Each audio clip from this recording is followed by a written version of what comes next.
Small town. Damn, that's you strictly.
Small town.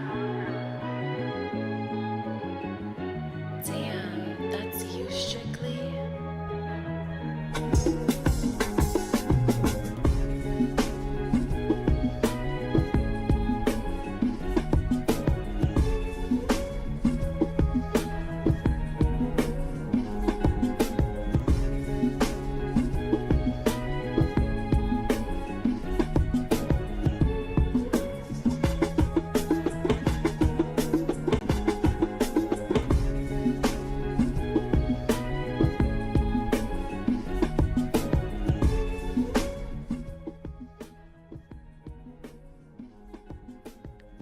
Ladies and gentlemen, as it turns out, when Jerry pays, the Cowboys play. Geronimo tames the Bengals, and we are back to give you the real in sports. I'm your co-host, Small Town EP. They are Wade Julian, live from New York City. Big Kev Sade, live from South Florida. And you are now tuned into your number one sports talk show, All Things Sports, brought to you by Small Town Productions. Gentlemen, great to have you. Right to it. Let's get right to it. We'll start in Indy. Just cuz. June, your run defense today did not look up to par against Houston. What were some of your biggest takeaways from that? Because it seemed like outside of that run defense, you guys probably should have won the game. Yeah, I mean, let's just start with football's back. So I am happy nonetheless. I did get reminded quickly about how it feels when you lose on, football Sunday. It's just frustrating. Kind of the rest of your day isn't necessarily, affected all the way, but there is something you hold on to. But yeah, I think that all in all, we played pretty well. There were some things we got to clean up going into next week, but as you mentioned, our run defense. I mean, Joe Mixon was a great addition this offseason for that Houston team, just giving them more dynamic weapons and an actual, I guess, running game threat. And that's no slight to Dameon Pierce. I think Dameon Pierce is a great back, but Joe Mixon, in my opinion, just adds another level of explosiveness to your run game. So them trading for him this offseason was big, and we saw it pay out.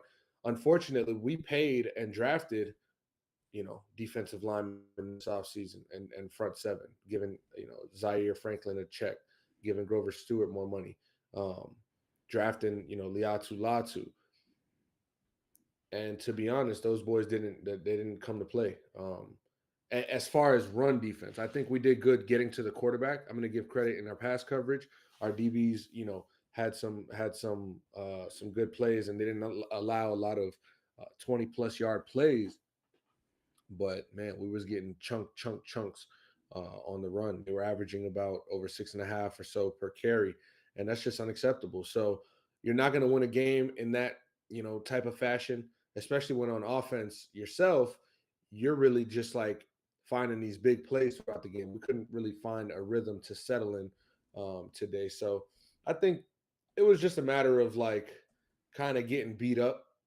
Defensive line got beat up, and we didn't win that battle. So that was ultimately what cost the game. However, it's some promising things to look forward to next week, and also some things that I want some questions that I need answered going into next week as well.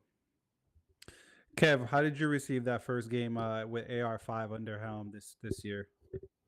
I mean, from what I saw so far, I haven't gone back and watched I'm sure Julian, has more of a detailed description on what he looked like, but the few throws I saw him make were like that first throw to Pierce was impressive. Like that ball is in the air 60 plus Yeah, yards, hits him on the yeah, money off his off balance throw. So the talent is clearly there.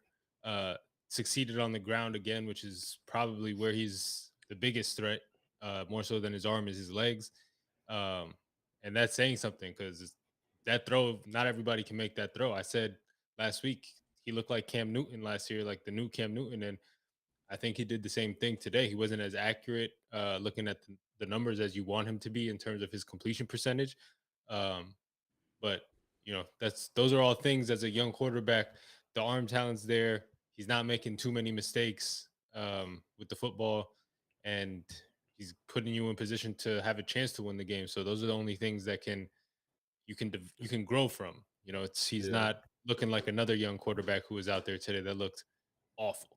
Pretty Uh, bad. And also, Kev, like, so I wanted to speak to in the group chat. One of the homies, he said, Anthony Richardson fucking sucks. That was the quote. I'm not going to say his name, but he said that, and in my head, this is somebody who I respect their takes. I know that they watch a great deal of ball. They go back and rewatch games, like, but I just think it's a little ignorant to say Anthony Richardson fucking sucks. One, based on we have 5 games NFL sample size to kind of judge this kid off. Two, if this is bad, I can't wait till he gets better. You know what I mean? So I don't think it's a fair judgment to say Anthony Richardson fucking sucks. I don't think that there's enough film for you to even compile that. I can get down with, all right, sometimes I get it, and sometimes I just get confused because he'll make a play like that 60-yard bomb, and then he'll do a read option or a run pass option and throw it, to the linebacker that was just standing dead in the middle of the play. And so there are some type of things he's going to have to figure out mentally. Some IQ things he's going to have to figure out as a quarterback. I think that comes with time as well. I mean, this kid has only had no more than 20 games in his career playing at the quarterback level. And again, I think he's doing a phenomenal job for where he is so early in his career. With time, and that's something that we have as Colts fans. I should say, like, Colts fans and I have time because we understand that we want this to be the future. And so I understand in this league, we look at quarterbacks that get drafted. Look at CJ Stroud, rookie of the year, and when it made MVP type of plays today to beat the Colts. But not everybody is like that, and that's fine. That's why you praise guys like CJ Stroud. Kev just mentioned a guy on the other end of the spectrum, Bryce Young, and I didn't even have that to say his was name. exactly, and that was the number 1 overall pick, right? So I'm not even going to go so far to say that Bryce Young fucking sucks. I think that he's in a terrible situation, and he's trying to make the most of it, but also struggling as a young quarterback who is still learning. Like that when you're struggling as a young quarterback and you're in a bad situation, it looks like Zach Wilson every time.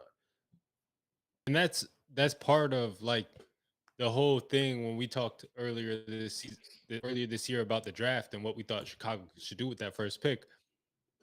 Like Justin Fields has only gotten better, and he's not to the point where you'd say he's a good quarterback, but he's making strides to be a better quarterback. He's a dual threat. He's big and he's not afraid of contact. Like to me, you go either protect him or you get him another weapon. And I get it if you think Caleb Williams is a generational talent, but I think everybody looks at the CJ Strouds today, the CJ Strouds and the Patrick Mahomes, and they want their quarterback to be that. And I Yeah. think Tom Brady kind of ruined that. Like Tom Brady, and he's on record saying he doesn't think a quarterback should start in their first year. Yeah, He's the reason that people are so wanting success. He won 3 Super Bowls in his first 4 years. Like yeah, he is the reason that people draft a quarterback now and hope for them to take over the franchise, and they have no time but for 3-4 years before a franchise is ready to say, all right, on to the next one. And I think right. that's the biggest issue is if you, like you said, you have time, like let this kid grow, let him go through those mistakes, let him make those mistakes. It's only going to make him better. Yeah. And if it doesn't, it doesn't. But at least see it through. You spent the Yeah. first round pick on him. At least see it through. Yeah. I'm not a big fan of like calling things out super early. Like it's way too early to even say that Anthony Richardson sucks. It's just way too early. And so whether he struggles, yeah, most quarterbacks that are his age, that have the experience or lack thereof that he does are going to struggle. But when you see that Anthony Richardson has the ability to make these type of, you know, eye-popping plays and plays that only certain people on the field can make. That's why we drafted him. That's what separates him from the rest. And he's able to, again, like Kev said, attack the game with his legs just like he can with his arm. I mean, I don't know of the 32 starting quarterbacks. I could put maybe 2 or 3 of them in the category that would have scored that touchdown late in the game, like he did today when he put his shoulder down at the 3-yard line and drove a safety into the end zone. And one of the guys that you can name, imagine if their team gave up on them after 2 years, because they look the way things go today and the way he looked. And I'm talking about Josh Allen, the way he looked those first 2 years. Nobody would have blamed Buffalo for being like, all right, most inaccurate quarterback in the history of football. Like, look how the Bills look today, first half, right? Facts. I mean, everybody was ragging on them in the group chat. Oh, Bills fucking suck. Josh Allen sucked. Nobody ain't say shit when they came back and it was up. Group chat, they just forgot about the Bills game. I mean, no, the Bills did struggle early, but they came out and put on 34 points and won a game they were supposed to win and handle business. And that was a lot due to the fact that Josh Allen is a quarterback and made the plays that he had to make for them to get there. So, yes, Kev, you're absolutely right. Everything takes time. And in this microwave, world and society we live in, I get it. But if you're an owner of a team, if you're a general manager of a team, it's your job to be patient. It's your job to stand your ground and trust, what you drafted, trust it. And so that's where I'm at with Anthony Richardson. I'm just that comment rubbed me the wrong way a little bit. Like, fucking sucks, bro. What are we talking? Like, y'all just be saying shit sometimes, and I don't know. Yeah, CJ Stroud, man, 24 for 32, 2 touchdowns. Nico Collins, 6 receptions, 117 yards. CJ Stroud, man, averaging in his 3 games against Indianapolis, almost 300 yards. Nico Collins at about 152 yards a game, almost a touchdown a game. That duo seems to have your number on speed dial, June, on speed dial. I want to take it into a live look in right now. We do have Sunday Night Football live as we speak. I want to pull the score up. I believe it was 3-0 when last time I checked. Yeah, 3-0 started the second quarter. Rams at Detroit. We didn't get a chance to actually speak about this game, if I'm not mistaken, on the last pod. June, what are you thinking about this game? I mean, very low scoring game as of the first quarter. We're going into a 3-zip game. Once again, Matthew Stafford back in Detroit. What are you expecting out of this game right now? Physical football. Detroit, that's their brand. It's like a Detroit versus everybody thing. They went to the NFC Championship last year and are on their way to prove that it wasn't a fluke and they can, be there for years to come as one of the better teams in the NFC. So I think it's up to Detroit tonight to, impose their physicality on Los Angeles. And then from Los Angeles' perspective, it's kind of like, can we continue on what we built? Because we started off slow last year, ended the year really strong. Everything kind of came together and we were clicking. We weren't able to get, the win late in the season we needed. Can we start off this year on a better note? Right now, both offenses are struggling to get in the end zone. They're moving the ball downfield. However, they can't get in there and score. However, I think in the second half, we'll see a looser game. And Goff and Stafford will probably start exchanging some blows. Kev, you thinking this can get high scoring towards the second half? I mean, I don't know. Whoever's watching on YouTube just saw me make a face because I'm on Ross St. Brown just stiff arm somebody into the sideline. You saw that? I saw that. Yeah. But I think Detroit wins this game. I think it's a close game. It's interesting to me so far that Cooper Kupp has 5 catches for 26 yards.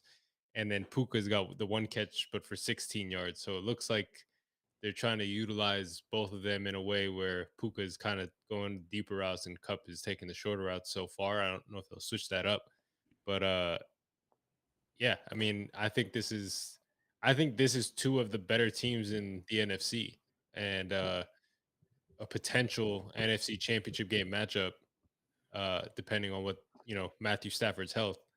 But yeah, looking forward to a good rest of the good 3 quarters of football that's left. Hmm. Yeah, June, you got a definitive winner you think could pull this one out today? I think Detroit wins tonight. The momentum, just the energy in the building. First game back.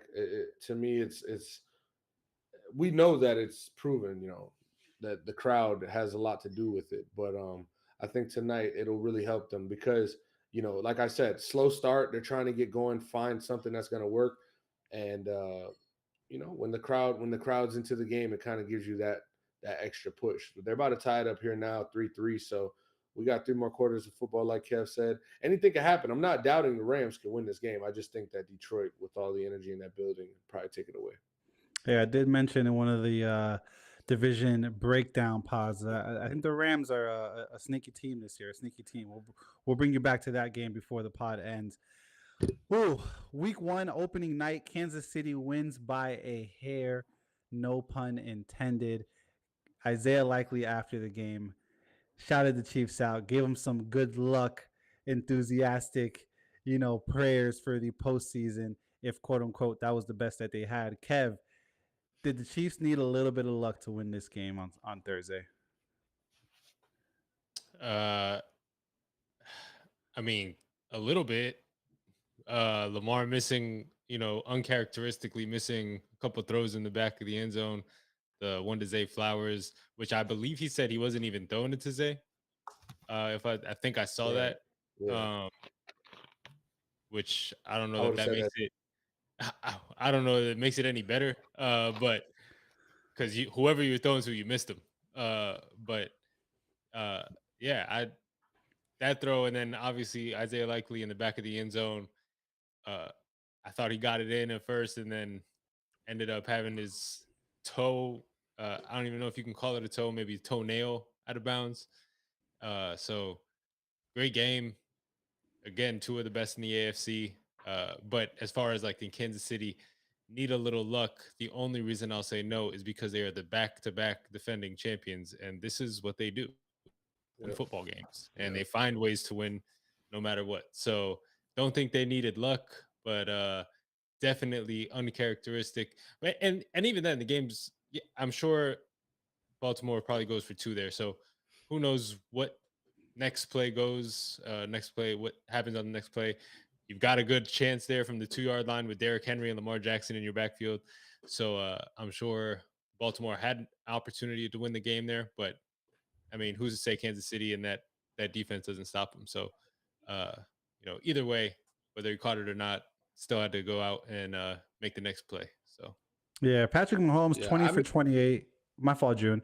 no, you good. 291 yards, a touchdown, did throw an interception. Lamar Jackson, 26 for 41, 273 yards, a touchdown, 6.7 yards per pass. Now, June, a lot of people, including me, thought that the key to the Ravens winning this game would have been their run game and Derrick Henry's experience versus Kansas City a lot of the times in the playoffs. Was it a bad idea for them to let Lamar Jackson rush for more attempts than Derrick Henry No, in this game? no.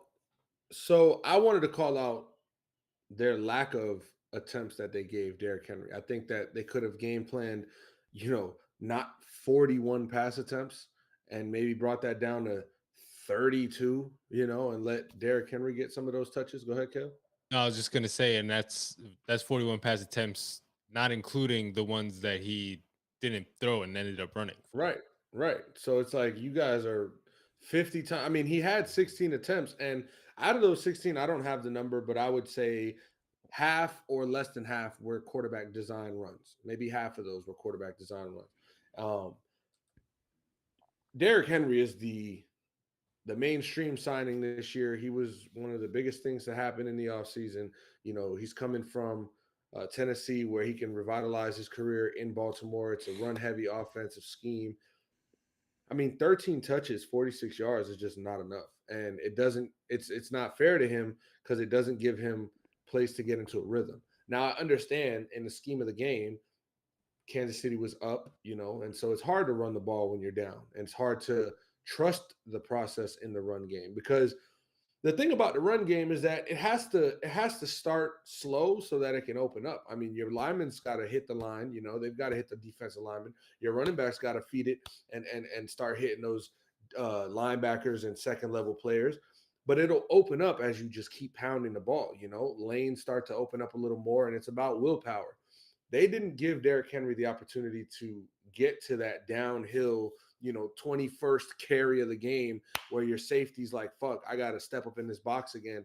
And it's a different mindset when you're playing that type of defense versus Derrick Henry's only got the ball 8 times this game. I'm ready to crack him still. You know what I'm saying? And so I don't like the fact that they threw the ball 41 times. I don't mind the fact, to answer your question specifically, that Lamar Jackson had more rushing attempts. I mean, Lamar Jackson had 120 yards rushing. If you could get me 20 yards rushing every game, I'm taking it. I don't care if Derrick Henry gets it. If you can get it, great. We're going to figure that out. But it's the fact that Lamar Jackson, and I also don't mind that he had more carries because it's his discretion, like he gets to drop back and pull back and run. So it's not like they called 16 run plays for him and only 13 for Derrick Henry. The problem is that they only called 13 run plays for Derrick Henry and they were willing to throw the ball 40 times. Seven of those were actually designed runs. Less So than he half. dropped Wow. he dropped back to throw 50 times and 9 scrambles. So Yeah, Whew. I mean that's crazy. And then Kansas City, like, can we talk about their defense again? Like Steve Spagnuolo holding this Ravens team to 20 points, holding Lamar Jackson and the Ravens to under how much? I had their stats right here. Okay, so I mean, shit, they had 450 yards total, but you hold them out of the end zone, and that's really what matters. And so we saw this in the Super Bowl that Brock Purdy and Kyle Shanahan were having trouble trying to figure out how to get that ball in the end zone until the second half, and then even in the second half, it didn't just click. Like, right, they had to make some plays here and there and find their way to the end zone. So what this tells me is that the Chiefs are just ready. They're just ready for another year. They're ready for winning again. And I wouldn't be surprised if we see them in the AFC Championship. It's the first game of the season. It's week 1. I know it's not an overreaction, though. I'm talking about Patrick Mahomes and Andy Reid and that Steve Spagnuolo-led defense. They're great. Yeah, Xavier Worthy, man, dropped to the 32nd pick, is the fastest man recorded ever running the 40-yard dash in combine history. 2 touches, a touchdown. The linemen were just like, wait, where did he go? It was his lineman, the defensive lineman, the kid. I think that we saw it in the combine, but seeing it in live game action was like, oh, damn, this kid's fast. This kid's yeah, Yeah. fast. Mahomes has him a new Tyreek Hill, and just like Tyreek Hill, they've got get away from the cop speed. So Yo, fam. That was crazy. Hey man, you know who else was flying? Were those Eagles in Brazil? They do beat the Packers 34-29. Jordan Love, 17 for 34, 260 yards, 2 touchdowns, and an interception. Josh Jacobs had 16 carries. June, is it reasonable to expect Jordan Love to throw 35, 40 times a game and put up 30 points every game? Well, he ain't gonna do it for the next 4 games, so it'll be unusual if he plays next week. And thankfully, we play the Packers. Indy plays the Packers, so hopefully we can get that win there. But yeah, I do think Jordan Love is a type of quarterback in this NFL where you can drop him back 40 times a game, 35 to 40 times a game, and expect your team to score. I mean, 30 points a game is that's elite. So I'm not going to say I'm expecting the Packers to go out and score 30 points a game. Like, no. But 25 and more, yeah, I would expect the Packers to go out there and get at least 25 points if Jordan Love's dropping back 45 times a game. He has the arm strength, arm talent to do that. I think he's smart enough and he puts his players in good enough position to do that. But it's a team game, and football at the end of the day, everything has to click.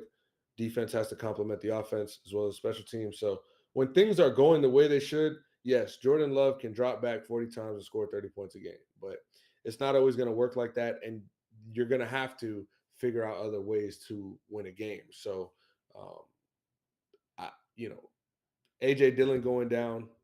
They got Josh Jacobs over there, right, in Green Yes, Bay. sir. Yes, sir. They're gonna have to give him some touches too. That's another thing, like just because you have Lamar Jackson and he can throw, just because you have Jordan Love, you're paying him all this money and he can make throws, doesn't mean you have to. I mean, you went out and signed Josh Jacobs for a reason. This guy is a pound the ball running back, 3 down back with size and speed. You have to use that to your advantage. And the thing about the running game, I'll go back to it, is just like it goes down to beating up the opponent, right? So um, 15 touches just isn't enough for a guy like Jacobs, for a guy like Henry. They need the 20 to 22 touches to wear down that defense. And by that third, fourth quarter, have them hands on the hips, hands over their head, because they just have to keep tackling and tackling and tackling. So I'm going to be interested to see what Baltimore's scheme changes to next week, and how they attack their opponent, and also Green Bay, and how they're going to fare now for the next month without Jordan Love. I mean, MCL injury. Malik Willis comes in for 2 plays and doesn't even throw the ball. I think he threw the ball like half a yard, and then on a Hail Mary, just throw the ball up in the air, he gets sacked. I think we're going to see a lot of that for the next few weeks. And so it's unfortunate that they had to do that, Yeah. especially since it was like last play of the game type of situation. But it is what it is. Packers look like they can find themselves in an 0-5, 0-4 hole really quickly if they don't get some sort of passing game figured out. Yeah. And man, Saquon Barkley, 24 carries, 109 yards, 2 touchdowns, a long run of 34 yards, his longest receiving catch of 18 yards, which is a dime of a touchdown from Jalen Hurts in the front pylon corner. I don't think I've ever seen Saquon Barkley make a catch like that, let alone for a touchdown. I guess New York wasn't really using them right. Kev, how much of a cheat code can this Don't do Saquon? that. Don't do that. I guess this Don't do this that. Saquon and this Hurts combination be? I mean, Saquon was great. I mean, if he can stay healthy, Hold on, Kev. I'm not gonna lie. Hold on. I'm gonna send you clips of Saquon doing this shit, because he ain't new to this. I ain't gonna let you try Saquon like that. But go ahead, Kev. yeah, he looked great. He looked like who the Giants drafted him to be, who he was before he got injured, who he was every time he's out on the field. And now, like, you don't even think about this because it's like, but that tush push with Saquon pushing you from behind is even more unstoppable than it was before. Like, you got that guy pushing you forward now. So, yeah, that's he was the player of the game. He's keeps playing like this, he'll be an MVP candidate. Uh, like they don't win that game without him. So, um, yeah, it was could prove to be the pickup of the year. But Jalen Hurts was not great. 3 turnovers. It's got to cut down on those if you're gonna win at a championship level. But that combination, Jalen Hurts really didn't have much success running the ball either. I think he had 33 yards on the ground. So, you know, you can't say enough about what Saquon did. Yeah. Saquon, AJ Brown, Devontae Smith might give you the best skill position group in the league. So, as long as Jalen Hurts can cut down on the turnovers and they can win a lot of games. I want to kick it over to the chat. Couple people in there with us. Shout out to Cardi, shout out to Breeze, shout out to Ray, shout out to Christian Duarte. Appreciate y'all tapping in with us. Yo. Breeze saying if your team ain't want to know, keep your answers at 2 minutes or less. That's crazy. That's crazy. All right. The moment I may have been waiting for. I don't know about everybody else. Cincinnati Bengals do not look good at home. Week 1, Gerard Mayo comes in. Week 1, year 1, new head coach in New England, comes in, defeats the Bengals 16-10. Joe Burrow 21 for 29.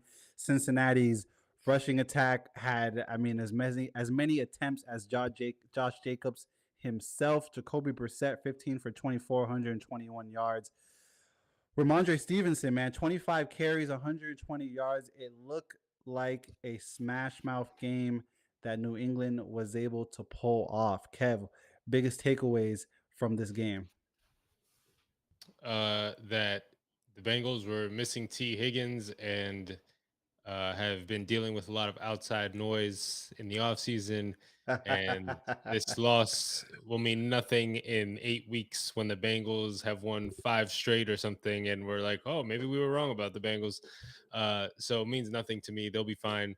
Um, Patriots are still not going to be a good football team. They've got a good defense, though. Like, Patriots have a defense that can keep you in football games, but you need the other team's you know defense to to not play well either. So they didn't today. They didn't stop the run very well. So when that happens, and when you can control the ball with the run game, and you've got a good defense, you put yourselves in a good position to win football games, and that's what the Patriots did today to the Bengals. I don't think that this Bengals offense is going to score 10 points every week. I think they'll be fine. I think just like I've said last week about the Jets and 49ers when we previewed that game, when you deal with all this outside noise during the offseason and that's the focus and not what's going on in training camp and on the field, I think typically you start out slow. And I think that's what the Bengals are going to do. I think that's what the 49ers are going to do. Uh, the Cowboys got their issues resolved today and looked great. But, uh, the Bengals still have issues looming with T. Higgins. If, the hamstring is an actual injury or contract situation that he's tagged and has a 1-year deal. And we know he wanted the long-term contract just like Jamar Chase. And they haven't been able to figure that out yet. So I think the Bengals are going to have some looming issues for the next few weeks until they do figure that out. Um, but yeah, it doesn't mean much to me. I think his team is too talented on the offensive side of the football. Yeah, Jamar Chase did catch every pass that was thrown to him. 6 for 6, 62 yards, 10.3 yards per catch. Longest catch of 28 yards. June, was this indeed just a usual slow start for the Bengals?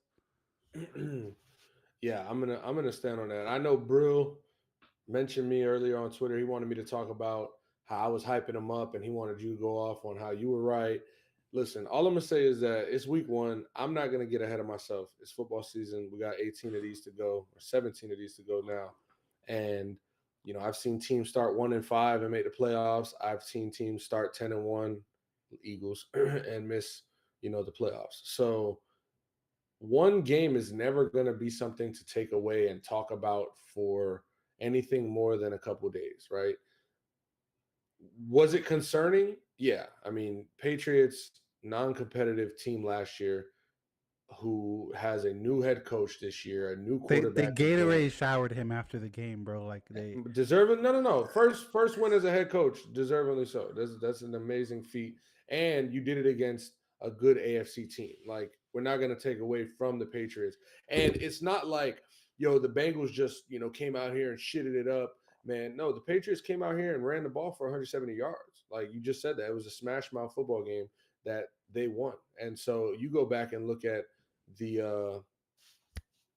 Who are we talking about earlier? I mentioned earlier, it's about will in the trenches. And the Patriots wanted this game more, obviously.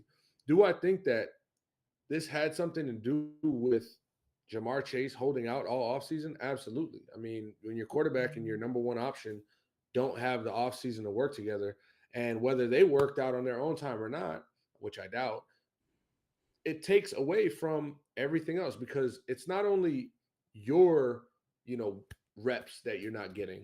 It's not only your timing that you're not getting down, it's everybody else. Because this offense isn't the same offense when Jamar Chase is on the field versus when he's not.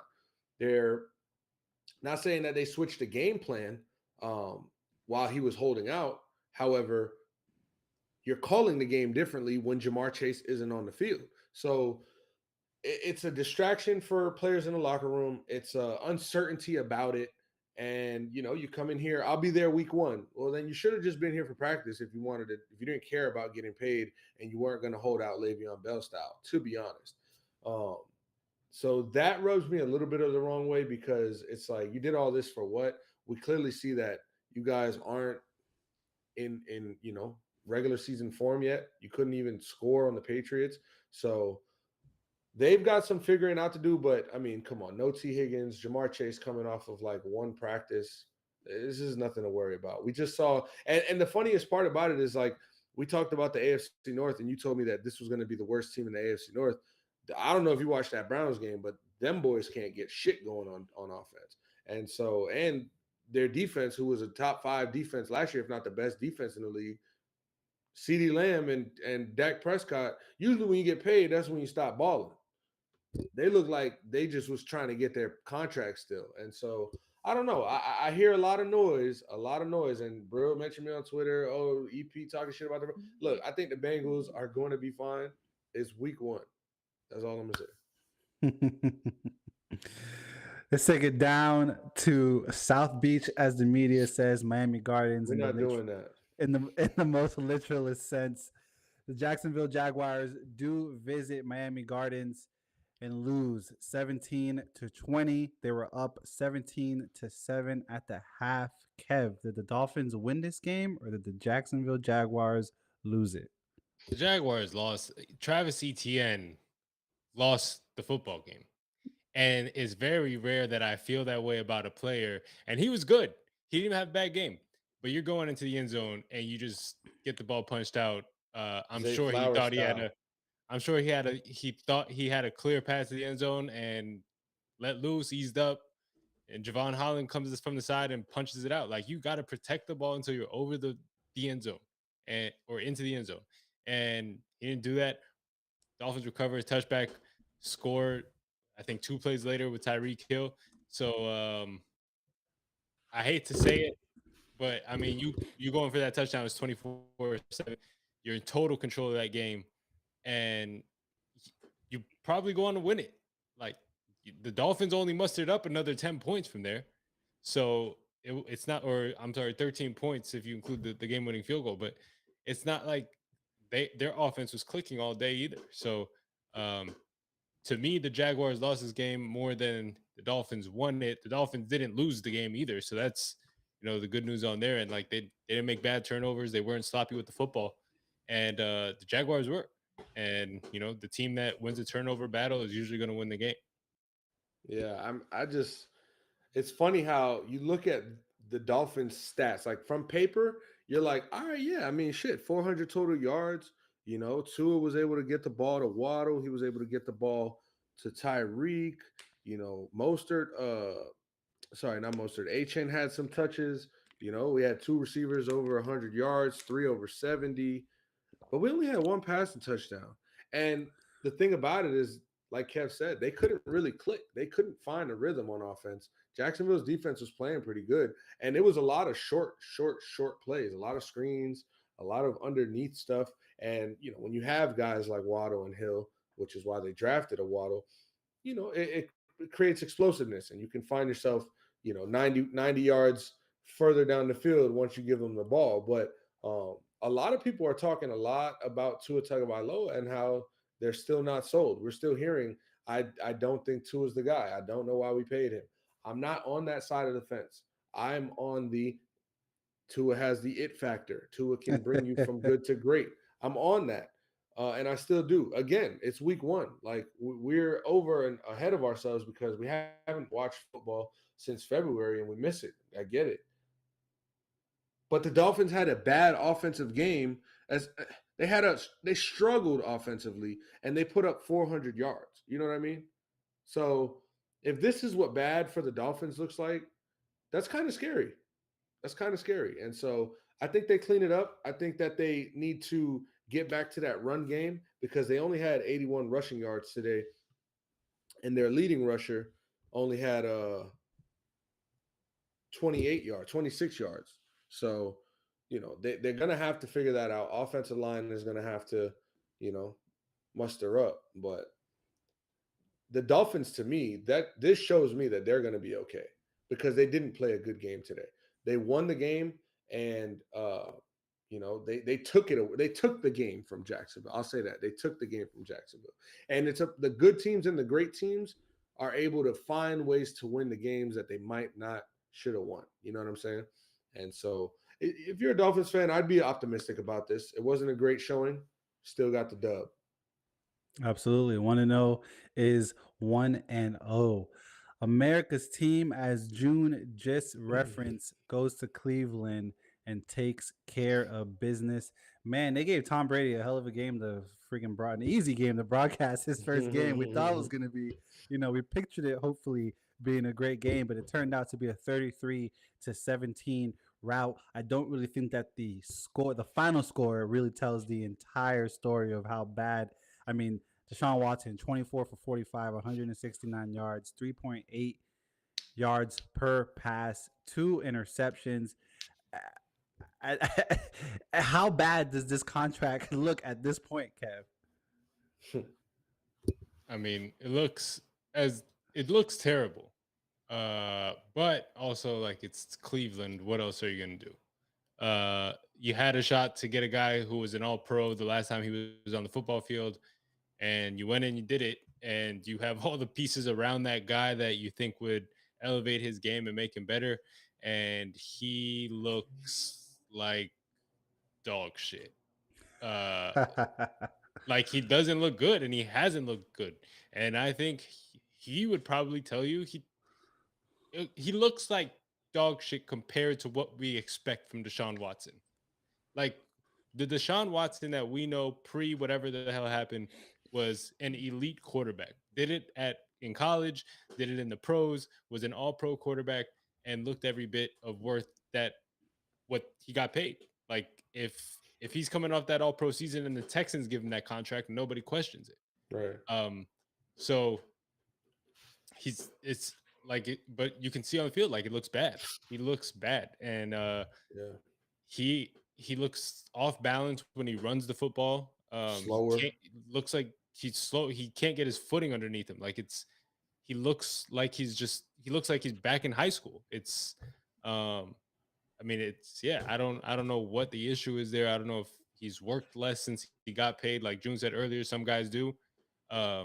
And then you go to the opposite side, and the two guys who got paid in the last couple of weeks were the two best players Whooping on the your field. ass. Two best players on the field today. So, yeah, I mean, I don't know. It looks bad for Cleveland on the quarterback side.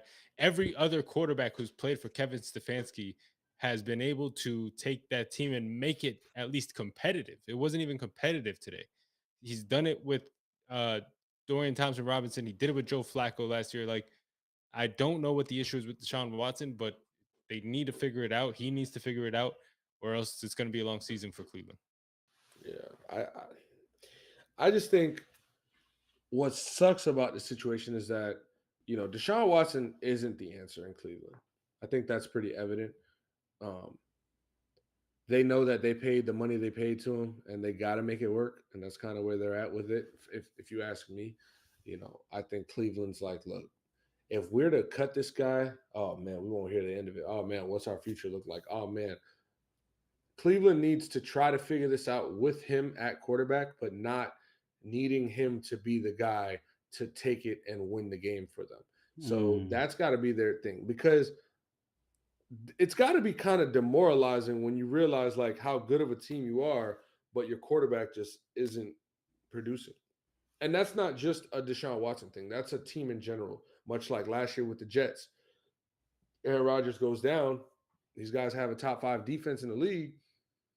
Offense, I mean, wasn't the worst, but it's just your quarterback play is just making you worse, And so when you're running into that, as good of a defense as you might have, it's got to be frustrating to those guys, because it's like, you look at like you go to work and you do the night shift, they do the morning shift, and in the night shift every day you clean up, you know what I'm saying? But then in the morning shift, they be lazy talking to everybody, and then by the time you come in at night again, shit dirty. And you're like, yo, I'll be leaving this shit mad clean for you.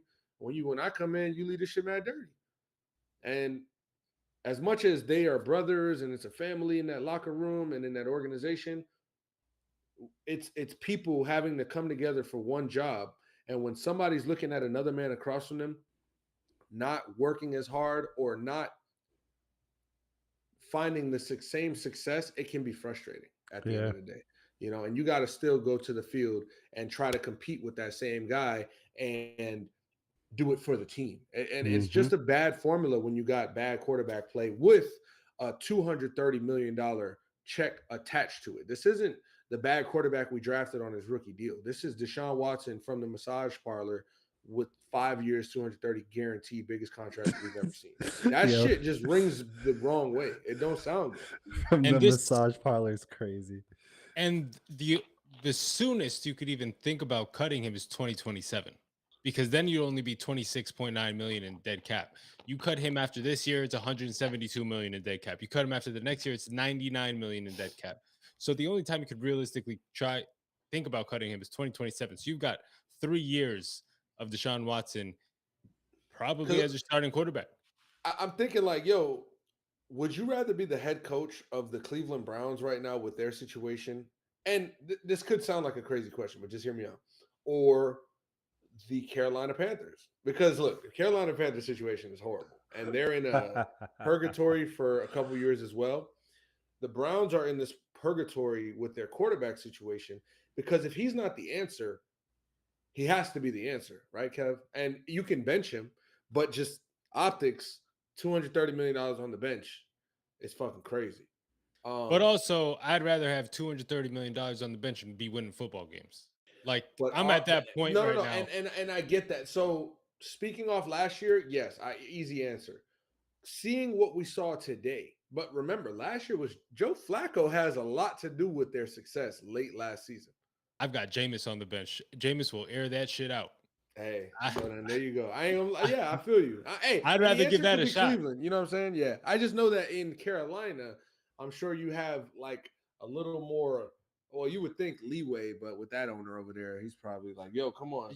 You've got an owner that is unpredictable. You've got a situation that, like, is not good. At least in Cleveland, I have a good defense. Denzel Ward, Yeah, like, yeah, CD Lamb had a good game and he made some great plays. Denzel Ward also was going toe to toe. Like, yeah. they were I mean, five he for only has they were 60 yards. You know what I'm saying? Yeah, and they were Yeah. 5 for 10. They were 5 for 10 yeah, targeting CD Lamb. So it's not like it was some yeah, outstanding game. He held his own. Miles Garrett on defensive line. You have a good defense. Like that, they got beat up today, but that's because your offense gave them nothing. Like they're sitting on the sideline for 2 minutes. Got to be right back out on the field because you're going 3 and out. Like when Yeah. your offense is giving you nothing and your defense is on the field all game, and you're not winning the field position battle, at some point the defense is going to break. And we saw early on they were trying to keep him in the game, and they just got to the point where they couldn't do it anymore. I'll Yeah. say this real quick, E. The Browns do have a favorable outlook for the next few weeks. They're playing 0-1 teams for the next 4 weeks. Uh, they go to Jacksonville, then they go home for the Giants, go to Las Vegas, and then go to Washington to play the Commanders. So a favorable schedule. The defense can win you some of these games here. Um, but I need to see a 3 touchdown game from Deshaun Watson soon enough because what happened to it? You know, this isn't a Yeah. guy and I'll say it again real quick because this is a Heisman candidate, elite college football national champion, you know, like rookie of the year, all pro in the league. What happened? I understand something could take a toll on you mentally, and I think that's probably what we're looking at with this Mm, situation. Yeah, I don't know what the solution up there in Cleveland is. CeeDee Lamb didn't even They said score they're gonna need today. Nick Chubb. That's a fact, Breeze. My fault. Yeah, CeeDee Lamb didn't even score today, and I can't. It'd be remiss to not mention Dak Prescott, $240 million, 4 years, 231, fully guaranteed, highest paid player in NFL history. Yeah. Whew. In other news, Kirk Cousins throws 2 picks in a 18-10 loss at home to Start Justin. Michael Penix. He also had a strip sack fumble that was called back because of illegal hands to the face on the defense, which was crazy. Crazy work, crazy work. Yeah, he throws 2 picks. The Saints put up damn near a 50 ball on the Panthers in New Orleans. Derek Carr throws for 200 yards and 3 touchdowns. They put up 30 points in the first half against Carolina. So I don't know, but I think I still would rather have Amari Cooper and a couple other people on my sideline if I had to choose between the Panthers and Cleveland. Malik Neighbors only catches 5 receptions today for 66 yards in his NFL debut against the Vikings. You guys taking anything out of Sam Darnold actually doing his job today? I mean, he did throw a pick, but he did get the dub. I would like to see it on another team.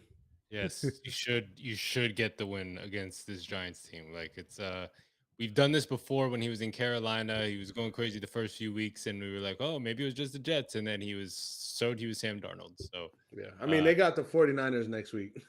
and like I don't granted- expect that.